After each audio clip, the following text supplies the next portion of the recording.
Туура. Биз анда айтайын, еттин баасын чүрүү боюнча маселе көтөрүп атабыз. Ал үчүн ундун баасын чүрүү боюнча маселе көтөрбөйбүз. Март айында 1300 бир кабын эле, бүгүн 2100. 10 секунд. Бул менин үчүн иш алып барбайбыз анда. Ошол эле суюк май бүгүн күнүмдүк турмушта пайдалануучу ун менен эле суюк майды айталы. Сиз эт маселесине басым жасадыңыз, буларга эмне басым жасабайсыз? Биз албетте ушул бүт социалдык маанилүү товарларга азыр басым жасап атабыз. Өзүнчө бир жумада канча 2-3 жолу жалпы өкмөт менен жыйындар жүргүзүлүп атат. Азык-түлүк коопсуздук азыр эң негизги приоритет болуп турат. Анын ичинде ундун басында көзөмөлдөп турабыз. Рахмат. Сөз Максат Эсенович сизде. Даярдансын Никмат Журукбаевич. Саламатсыздарбы? Урматтуу Тилек Мурсалиевич. Мен ойлодум эле ушу сиз баягы министр болуп келгенден кийин бир чоң маселелерди алып чыгат го. Бул мыйзамдардын баары мурдатан келатат.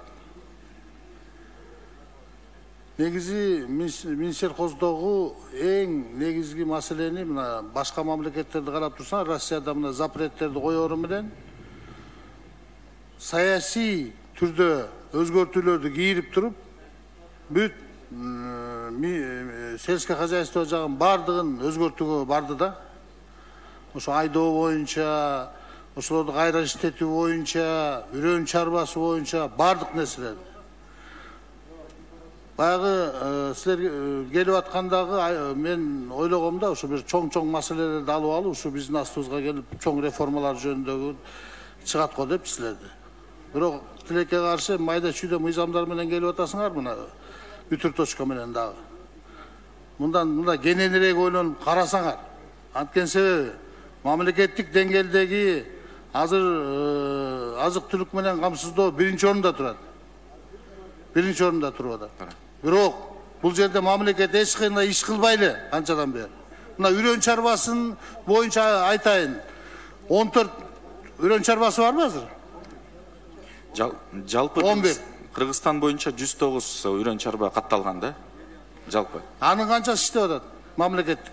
Мамлекеттики 14 11 үрөн чарбаларыбыз бар. Анан ушул мамлекеттик үрөн чарбадан бир нерсе алып жыргап кеттик деген дыйканды көрдүңүз беле? Бул жалпы айтып коюш керек, бүт ушул мамлекет. Ошо жалпысын айтпай эле койгула. Ушул нерселердин баары түз жолго алып барыш керек. Булардын баарын өзгөртүүгө алып барбасаңар, эч кандай стат управление болуп Минсельхоз отура бересиңер. Биздин астыбызга улам бир 10 секунд. Өзгөртүүлөрүн көтөрүп келип алып, баарын жалпысынан карап чыгып, министерство сельского хозяйства деген керекпи, кереги жок бул мамлекетке. Эмне иш кылыш керек, эмнелерди алып барыш керек деген нерсени алып келсең жакшы болмокто. Жооп берсем болобу? Айыл чарба тармак, айыл чарба министрлик сөзсүз түрдө керек. Бул эң приоритеттүү тармак болуш керек. Кийинки биз ушул үрөн чарбаларды азыр маалымат катары айтып кетейин. 28 февралга чейин баарын переаттестация кылып чыгабыз. Иштеп аткандарды кийин иштетебиз, иштебей аткандардын баарын статусун алып коебуз да. Ошол эле учурда иштеп аткан азыр үрөн чарбаларга дагы мына ушул мамлекеттик дотация программалары аркылуу үрөн чарбаны айтып, только үрөн чарбаны айтып аткан жерим жок. Жалпы ушул Министерство сельского хозяйства боюнча бир аналитиканы өзүңөр чыгарып келип, сен министр катары ушул жерден выступать этсеңиз. Биз ал боюнча азыр чоң бир программаларды даярдап атабыз. Буюрса азыр юристтер менен дагы каралып атат. Ошонун баарын биз сиздерге мындай презентация кылып даярдап беребиз. Рахмат. Кезектеги